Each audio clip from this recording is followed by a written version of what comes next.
ડભોઈ તાલુકાના સાઠોદ ગામે પ્રાથમિક શાળામાં શિક્ષકો દ્વારા બાળકો પાસે સફાઈ કામ કરાવાતા વાલીઓમાં આક્રોશ। ડભોઈ તાલુકાની અન્ય શાળાઓમાં પણ બાળકો પાસે કચરો ભરાવાના વારંવાર બનાવો બની રહ્યા છે, છતાં પણ તંત્ર કેમ જાગતું નથી? બાળકોના અભ્યાસ કરે છે, શાળામાં કચરો સાફ કરે છે, તેઓનું ભણતર પણ બગડી રહ્યું છે। વારંવાર ઘટના છતાં પણ કોઈ અધિકારીઓ દ્વારા આવા શિક્ષકો ઉપર પગલાં લેવાતા નથી, જેને લઈને દરેક શાળાઓમાં આ રીતે બાળકો પાસે સાફ કરાવે છે। વહેલી તકે કોઈ નક્કર પગલાં લે તેવી વાલીઓની માંગ ઉઠવા પામી છે। ડભોઈ તાલુકાના સાઠોદ ગામે સાઠોદ પ્રાથમિક શાળામાં આશરે 300 બાળકો અભ્યાસ કરે છે। છેલ્લા કેટલાક સમયથી શિક્ષકો દ્વારા શાળાના બાળકો પાસે શાળાનું કમ્પાઉન્ડ અને શાળામાં સફાઈ કરાવાતી હોય, જેને બાળકોનો અભ્યાસ બગડે છે અને નાના ભૂલકાઓના મગજ પર વિકૃત અસર પડે છે। આ આક્ષેપ સાથે બાળકોના વાલીઓએ શાળા ખાતે આવી હોબાળો મચાવ્યો હતો। વાલીઓનું કહેવું છે કે અમે વારંવાર રજૂઆત કરવા છતાં પણ શાળાના શિક્ષકો બાળકોની પાસે સફાઈનું કામ કરાવે છે। શાળામાં અમે અમારા બાળકોને સારા અભ્યાસ માટે મોકલીએ છીએ, નહીં કે સફાઈ કામ કરવા। અત્રે ઉલ્લેખનીય છે એ બાબત છે કે શાળામાં તમામ વહીવટ અને પ્રવૃત્તિઓ પર દેખરેખ રાખવા માટે શાળામાં એસએમસીના 9 સભ્યોનું બોર્ડ બનાવેલું છે। આ સભ્યો પૈકી એક પણ સભ્ય શાળાની મુલાકાત લેતું નથી। ફઝલ રઝા ખત્રી, ગુજરાત અદ્ભુત ન્યૂઝ ગુજરાતી, ડભોઈ। અમારા સાઠોદ ગામની પ્રાથમિક શાળા એની અંદર અમારા બાળકો ભણવા મૂકીએ છીએ અને શિક્ષકો એમની કને કચરા પોતું કરાવે છે। અમે વારંવાર કીધું પણ કોઈ માનતા નથી અને એમને કામવાળીઓ રાખ્યો છે, પણ કામ એમની કને કરાવે, બાળકો જ કને કરાવે છે। એ પગાર આપીએ છીએ કે અમને સરકાર 1800 રૂપિયા ગ્રાન્ટ આપે છે, તો એની અંદરથી અમે 700 રૂપિયા શૌચાલયના આપીએ છીએ અને 500 રૂપિયા સફાઈના આપીએ છીએ। પણ શૌચાલય તો બધા એવા ને એવા ખરાબ ને ખરાબ છે। શૌચાલય પણ અમે તપાસ કરી, કોઈ શૌચાલય સાફ કરેલું નથી।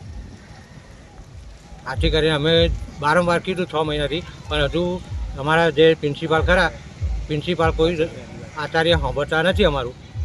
આજે એટલે અમારે આ પગલું ભરવું પડ્યું છે અને વારંવાર આવું થવાનું રહે છે અને કાળજી નહીં લેવામાં તો અમે અમારા બાળકોને સ્કૂલમાં મૂકવામાં નહીં આવે અને તારું સ્કૂલમાં મારી દઈશું। શું કેવું છે સરકારને તમારું? એમાં સરકારને જે કાયદેસરની કાર્યવાહી કરવી હોય એ જલ્દી કરે। અમારા સાઠોદ ગામની પ્રાથમિક શાળા છોકરાને ભણાવવા મોકલીએ છીએ, પણ એમને કચરો ભરાવે છે। કોણ રજૂઆત કરેલી છે? સાઠોદ ગામની પ્રાથમિક શાળામાં છોકરાને ભણવા મોકલીએ છીએ, પણ એમને સફાઈ કામ કરાવે છે। કોણ કરાવે? પ્રિન્સિપાલ। તો શું કેવું છે તમારા બાબતે? કચરો અહીં નાખે ના અને શાળામાં મુકાવે। માણસો મૂકેલા છે કર્મચારીઓ સફાઈ માટે, પણ એ લોકો કંઈ કરતા નથી। છોકરો પાસે જ કરવા કામ। પ્રાથમિક શાળામાં આચાર્ય તરીકે ફરજ નિભાવું છું। સફાઈ કામદાર અમે નિમેલા જ છે। 1800 રૂપિયા ગ્રાન્ટ છે, એમાંથી 500 રૂપિયામાં અમે મેદાન વળાવીએ છીએ, 700 રૂપિયામાં શૌચાલયની સફાઈ કરાવીએ છીએ।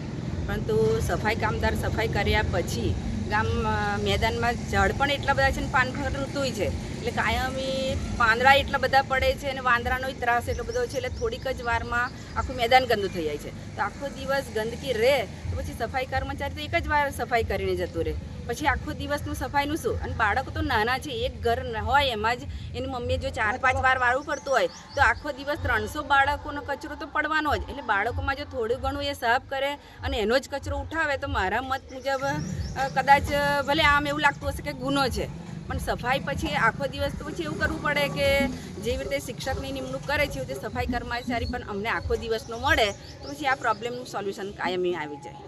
તો એટલે બાળકો જે અત્યારે સફાઈ કરે છે યોગ્ય છે આપના મત મુજબ? બાળક સફાઈ કરે છે યોગ્ય તો નથી, સફાઈ કર્મચારી મેં રાખ્યા જ છે, પરંતુ એકવાર સફાઈ કરીને જતો રહે પછી આખો દિવસની ગંદકીનું શું કરીએ? એટલે બાળકો જોડે સફાઈ કરાવીએ, એટલે એ પછી કચરો બાળક ઉઠાવે છે। આપણી આસપાસ બનતી ઘટનાના સમાચાર જોવા માટે ગુજરાત અદ્ભુત ન્યૂઝ ગુજરાતીને લાઇક કરો, શેર કરો, ચેનલને સબસ્ક્રાઇબ કરો।